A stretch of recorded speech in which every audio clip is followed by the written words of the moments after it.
ইমাম, মুয়াজ্জিন ও পুরোহিতদের মাসিক বেতন ১০,০০০ করে রাখার প্রস্তাব করা হয়েছে ২০২৬-২৭ অর্থ বছরে। বর্তমান সরকারের আ অর্থাৎ তারেক রহমানের প্রধানমন্ত্রী যিনি রয়েছেন, তার সরকার এই সিদ্ধান্ত ইতিমধ্যেই প্রস্তাব করেছেন।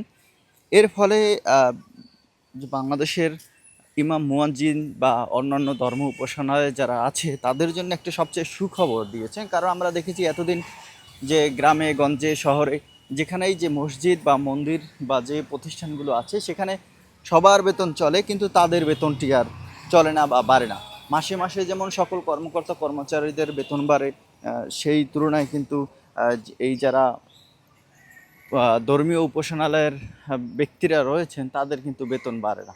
আর এজন্য সরকারের এই যে পরিকল্পনা, এটা কিন্তু সত্যি বাহবা দেওয়ার মতো।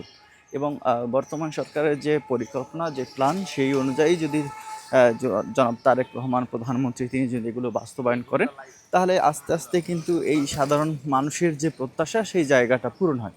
তো এজন্য তা প্রধানমন্ত্রীর একটা ধন্যবাদ পাওয়ার যোগ্য এবং ধন্যবাদ দেওয়া অবশ্যই কর্তব্য।